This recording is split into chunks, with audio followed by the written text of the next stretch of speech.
Madame, mademoiselle, monsieur, bonjour et bienvenue dans ce 18e numéro du magazine de la FDV.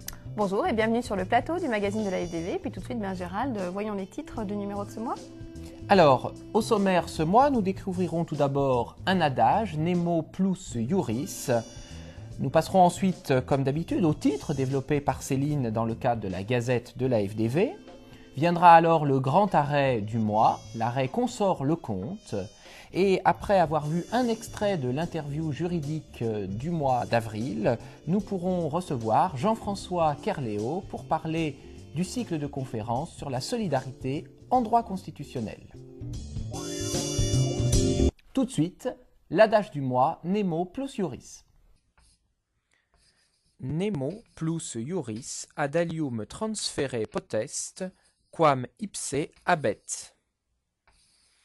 Une personne ne peut transférer à autrui plus de droits qu'elle n'en a elle-même. Cet adage justifie que l'acquéreur ne peut devenir propriétaire que si le vendeur était lui-même titulaire du droit de propriété. Concernant les brèves de ce mois-ci, je rappelle déjà à nos internautes que vous pouvez retrouver l'ensemble des titres sur le site de la faculté de droit virtuel à la rubrique Gazette. Alors pour ce mois-ci, toujours pareil, un pan actualité jurisprudentielle et également un pan actualité législative. Alors, en commençant par l'actualité jurisprudentielle, la lutte des marques contre les mots-clés, c'est une décision de la Cour de justice de l'Union européenne du 23 mars 2010, affaire jointe Google contre Louis Vuitton et autres. Alors, l'usage de mots-clés correspondant à des marques par un service de référencement sur Internet, n'est pas illégal. Autre point, concernant la controverse sur la présence de l'avocat dès le début de la garde à vue, les cours d'appel de Nancy et de Paris, respectivement par des décisions du 19 janvier 2010 et du 9 février 2010, elles ont tendu à illustrer le vif débat sur la présence de l'avocat dès le début de la garde à vue, à un moment où cette absence s'avère de plus en plus décriée au sein de la dite profession des avocats.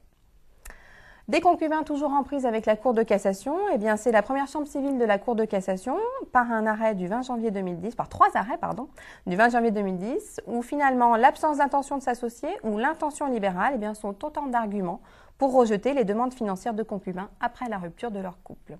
Enfin, dernière information au niveau jurisprudentiel, c'est le sort de la créance transmise à titre gratuit en matière de cession d'AI. La Cour de cassation, chambre commerciale 9 février 2010, réaffirme le caractère fiduciaire de la cession d'AI en cassant partiellement la décision des juges d'appel.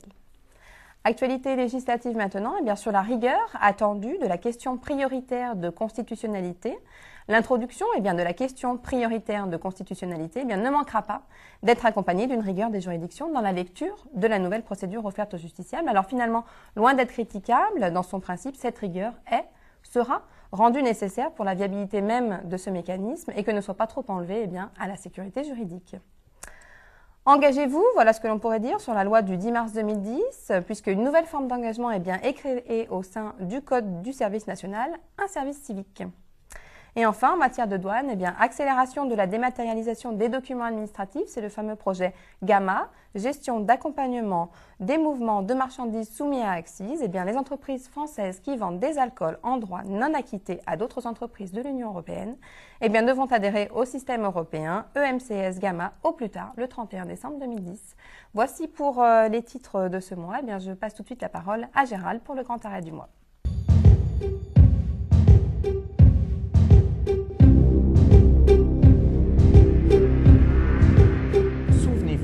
L'hiver 1945, plus précisément le 10 février. Il est presque 22 heures. Les rues sont vides, car le froid est présent et la nuit épaisse.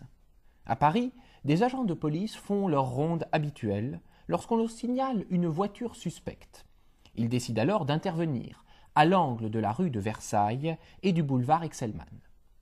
Les collègues voient au loin s'approcher le véhicule. C'est bien celui qu'on leur a signalé. Ils donnent des coups de sifflet, mais le présumé malfaiteur n'obtempère pas. Ils continuent leur route, les policiers continuent de siffler, crient « Attention !» Les individus ont franchi le barrage. Dans l'action, un agent prend sa mitraillette et tire sur la chaussée pour atteindre les pneus.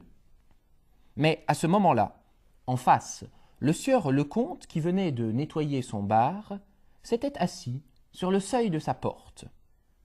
Or, la balle tirée par le gardien de la paix qui avait pris la direction du bas de la voiture a ricoché sur les pavés de la rue et frappe Monsieur le comte. Malheureusement, ce dernier décède sur le coup. Les proches du sieur Lecomte, touchés par la tristesse, décident alors de saisir le juge administratif pour obtenir réparation. C'est pourquoi, le 24 juin 1949, le Conseil d'État réuni en assemblée se prononce sur la responsabilité de l'agent tueur en prenant en considérant, toujours d'actualité 60 ans après. Considérant que, si en principe, le service de police ne peut être tenu pour responsable que des dommages imputables à une faute lourde commise par ses agents dans l'exercice de leurs fonctions, la responsabilité de la puissance publique se trouve engagée, même en l'absence d'une telle faute, dans le cas où le personnel de la police fait usage d'armes ou d'engins comportant des risques exceptionnels pour les personnes et leurs biens, et où les charges qui doivent normalement être supportées par les particuliers en contrepartie des avantages résultant de l'exercice de ce service public. Ce faisant, le Conseil d'État pose le principe d'une responsabilité sans faute pour risque résultant des choses dangereuses dès lors que le dommage qui en a résulté est d'une exceptionnelle gravité. Intéressant, non ? Alors Céline, vous avez reçu ce mois-ci en interview le professeur Jean-Pierre Mercier et vous avez évoqué les élections régionales et les différents dossiers au niveau régional. Oui, en effet, nous avons profité des élections régionales eh bien, pour pouvoir justement discuter de leur mode de scrutin, mais également bien rebondir sur les différents projets portant réforme territoriale, projets en cours et projets à venir. Eh bien, voyons tout de suite un extrait de cette interview. Alors, d'abord, les conseillers territoriaux, c'est le seul point de la réforme qui est voté actuellement. Pour quelle raison? Parce qu'il était nécessaire de voter ce texte avant les élections régionales, de manière à pouvoir raccourcir le mandat, puisque ces élections, les premières élections de conseillers territoriaux doivent avoir lieu normalement en 2014, ce qui fait que les conseillers régionaux élus cette année ont un mandat de 4 ans, et les conseillers généraux qui seront élus l'année prochaine auront un mandat de 3 ans, de manière que tout coïncide en 2014. Alors, le but de la réforme, c'est de réduire le nombre d'élus locaux. À peu près de moitié, il y a environ 6 000 conseillers généraux et régionaux et il y aurait 3 000 conseillers territoriaux. Ça peut être présenté comme une demi-mesure. En réalité, on le sait bien, en France, on a beaucoup de mal à supprimer des échelons.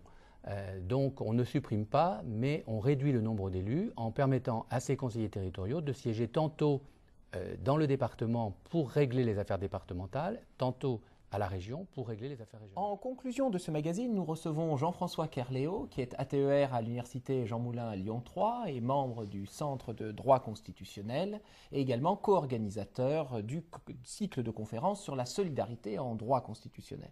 Alors Jean-François Kerléo, bonjour. Bonjour. Alors, cette thématique de la solidarité mérite quelques précisions. Alors quels sont les éléments qui ont été mis en évidence lors de cette première demi-journée? Alors, tout d'abord, c'est un cycle de conférences organisé par le Centre de droit constitutionnel de l'Université Lyon 3. Ce cycle comporte 2 demi-journées, dont la première a eu lieu le vendredi 26 mars. Donc, à l'occasion de cette première demi-journée, nous avons évoqué l'approche théorique et historique de l'idée de solidarité.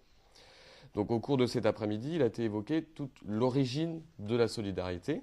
Nous avons donc pu apprendre, par exemple, que la solidarité fiscale apparaît dans une instruction de Louis XVI du 16 août 1790.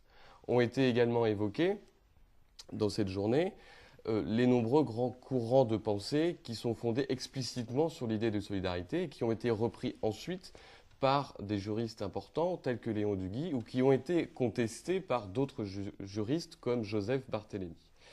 Enfin, nous avons pu souligner l'apogée de l'État social à travers donc, le solidarisme et surtout l'intérêt du préambule de 1946 qui a tenté de concilier les idées du libéralisme politique d'un côté et les idées du solidarisme de l'autre côté.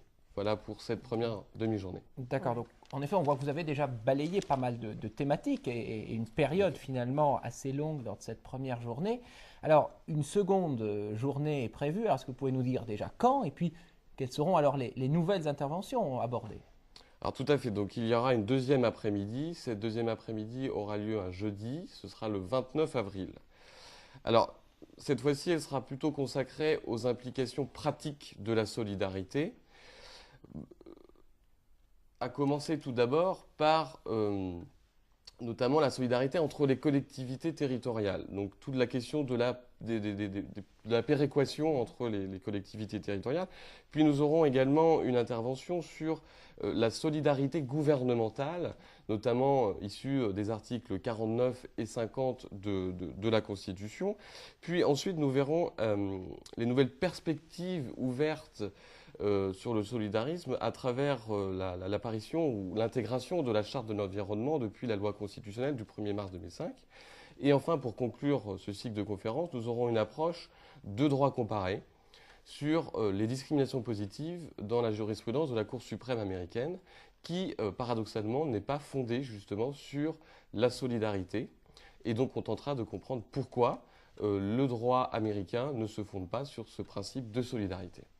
J'espère, avec cette brève présentation, avoir réussi à vous transmettre l'envie de venir le 29 avril assister donc au développement sur l'idée de solidarité en droit constitutionnel. Venez nombreux. Eh bien, écoutez, merci. J'espère en effet que les auditeurs seront nombreux. Merci à vous pour tout ce travail de recherche, d'organisation. Et quant à nous, nous nous retrouvons le mois prochain. Eh bien, pour un nouveau numéro du magazine de la FDV.